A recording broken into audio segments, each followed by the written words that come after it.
భారతీరెడ్డి చేయలేరనే ప్రశ్న ఏముంటుంది? సార్ మండలిలో యుద్ధం తగ్గేదే లేదంటున్న విపక్షం.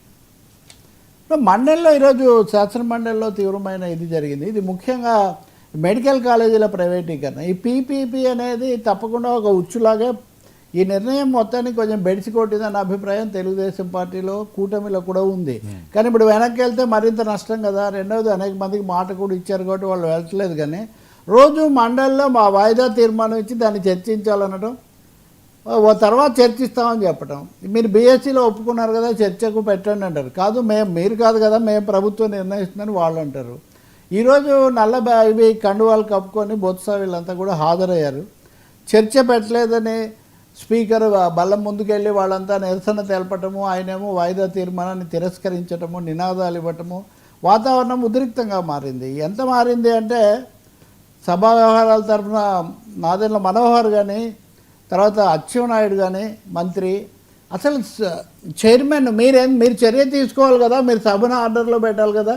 వాళ్ళు వచ్చి మీరు చెప్పిన ఉత్తర్వును కాదని, మీ నిర్ణయాన్ని కాదని నిరసన తెలుపుతుంటే మీరెందుకు వాళ్ళ మీద చర్య తీసుకోవట్లేదు అన్న పద్ధతిలో దాదాపు చైర్మన్ మీద కూడా ప్రభుత్వం తరఫున అంటే మంత్రుల అసంతృప్తి, కొంత ఆగ్రహం లాంటిది కూడా వెలిబుచ్చడం మనకు స్పష్టంగా కనిపిస్తుంది. అదే సమయంలో బొత్స కూడా దానికి తగినట్టే మీరు సంప్రదాయాలు అవి అంటున్నారు. సభలో సాంప్రదాయం మీరు చెప్పిన తర్వాత చర్చకు ఎందుకు వెనక్కిపోతున్నారు?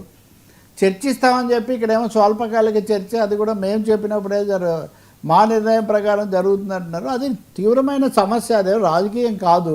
దీని మీద మీరు ఎందుకు వెనక్కిపోతున్నారని గట్టిగా నిలదీయటము, దాంతో 2-3 నుంచి మాట్లాడడం, 4-5 అధికార పార్టీ తరఫున కూడా మాట్లాడడం, బాగానే టెన్షన్ మండలిలో బాగా బిల్డప్ అయింది. చైర్మన్ మటుకు ఆయన చెప్పేదేదో ఆయన చెప్తూ ఉన్నారు. ఖచ్చితంగా ఒక 4 ఎమ్మెల్సీలు 3 ఎమ్మెల్సీలు వైసీపీ నుంచి టీడీపీలోకి వెళ్ళటం, కండువాలకు అధికారికంగానే కూర్చుంటామని చెప్పడం, వాళ్ళ మీద చర్య ఎందుకు తీసుకోలేదని కూడా చైర్మన్ మీద ఒక నిరసన తెలుగుదేశం పార్టీ వ్యక్తం చేస్తూనే ఉంది. వాళ్ళు రాజీనామా చేస్తే కూడా ఎందుకు మీరు ఆమోదించరు, రాజీనామా చేస్తే ఆయన ఆమోదించట్లేదు, కారణం కూడా చెప్పట్లేదని. ఇంకా నాకు స్పష్టత రావాలి ఈ పద్ధతిలో చెప్తున్నారు. కాబట్టి మండలిలో తప్పకుండా ఫ్లాష్ పాయింట్కి వచ్చింది. టెన్షన్ కదేమీ తగ్గే అవకాశం కనిపించట్లేదు. ఇంకొకటి ఏమో మెడికల్ కాలేజీల మీద నిన్న విజయవాడలో ఒక అఖిలపక్ష సమావేశం కూడా జరిగింది. దానికి కూడా చాలామంది ప్రజా సంఘాల వాళ్ళు, బుద్ధిజీవులు వీళ్ళందరూ కూడా హాజరయ్యారు. చాలా తప్పు. గత ప్రభుత్వం జగన్ ప్రభుత్వం ఎందుకైతే ఉంది మెడికల్ కాలేజీలో ఒక 17, అందులో 10 ప్రారంభించిన తర్వాత వాటిని ఏదో ఒక విధంగా పూర్తి చేయాలి. కానీ తీసుకెళ్ళి ప్రైవేట్ వాళ్ళకి అప్పగిస్తే ఒకటి పేదలకు అందుబాటులో లేకుండా పోతాయి, రెండవది రిజర్వేషన్లు అనేవి కూడా సరిగ్గా అమలు జరగవు. లేనివి కొత్తవి అంటే వేరే విషయం, కానీ ఉన్నవి ఎందుకు ఇస్తున్నారు అని ఒక తీవ్ర స్థాయిలో నిరసన వ్యక్తం అవుతోంది. ఇది పెరుగుతోంది కూడా. కాబట్టి మండలిలో వచ్చింది కూడా అదే అనుకోవాలి. ఈ క్షేత్రస్థాయిలో కూడా వివిధ రూపాల్లో వస్తున్నాయి. ఇప్పుడు నిన్న మొన్న మనం చూస్తే ప్రతిపక్షం ఎందుకు అధికార పక్షం నుంచే గోరంట్ల బుచ్చయ్య చౌదరి కానీ, బోండా ఉమామేశ్వరరావుని చాలా తీవ్ర స్థాయిలో ప్రశ్నించడం మనం చూస్తాం. ఇంకా విజయవాడ చుట్టుపక్కల నెమ్మదిగా ఇప్పుడు ఉదాహరణకు ఆ బూడిద వీటీపీఎస్ బూడిద విషయంలో కూడా మాజీ సభ్యుడు, మాజీ మంత్రి జోగి రమేష్కు ఇప్పుడున్న సభ్యుడు కృష్ణప్రసాద్కు ఆయన శాసనసభలో ఈరోజు కూడా చెప్తున్నారు ఆ బూడిద సమస్య తీవ్రంగా ఉంది, నేను దాని మీద క్వశ్చన్ వేశాను, నా క్వశ్చన్ వస్తుందని తెలిసి నాకంటే ముందే జోగి రమేష్ మంచిదే అక్కడికి వెళ్ళి ధర్నాని అనవసరమైన సీన్ చేశారంటే చేస్తే మంచిదే, సమస్యల మీద సీన్ ఎక్కువ చేస్తే నష్టమే ఉంది.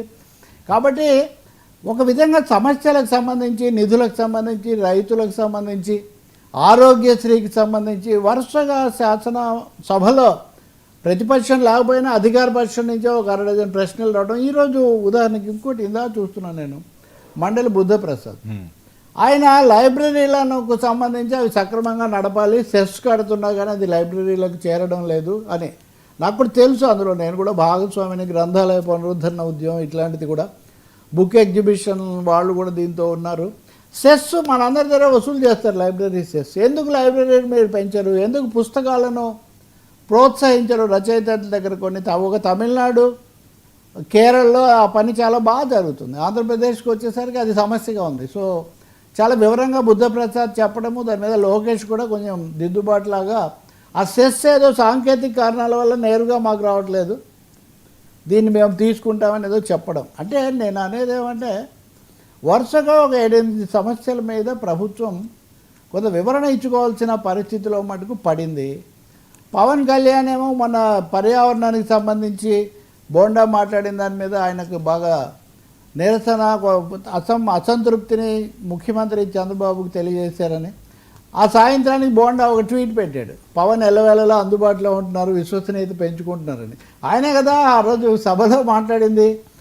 పవన్ అందుబాటులో లేడని అధికారులు చెప్తున్నారని ఆయన చెప్తే, అధికారి ఆయన చైర్మన్ కృష్ణయ్య చాలా బ్రహ్మాండంగా పనిచేస్తున్నాడని పవన్ చెప్తే, మళ్ళీ ఆయన సాయంత్రానికంతా పవన్ కళ్యాణ్ చాలా బాగా ఉన్నారు, వెంటనే స్పందించినందుకు ధన్యవాదాలు, సో ఈ విధంగా ఉండడం వల్ల మీ విశ్వసనీయత పెరుగుతుందని ఆయన ఒక ప్రకటన. కాబట్టి మండలిలో ప్రత్యక్షంగా యుద్ధం జరుగుతుంది, అక్కడేమో వైసీపీ టీడీపీ మధ్యలో జరుగుతుంది.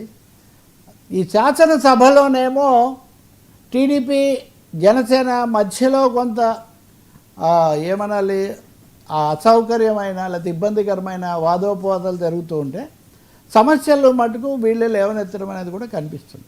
ఇది చాలా ఊహించిన దానికంటే ఎక్కువే ఉంది వాస్తవం చెప్పాలంటే. తగ్గేదే లేదు, మేము మండలిని మటుకు తప్పకుండా మంటలు పుట్టిస్తాం అన్నది వాళ్ళ నినాదంగా ఉంది. సార్, గనుల ఆదాయం ప్రైవేట్కి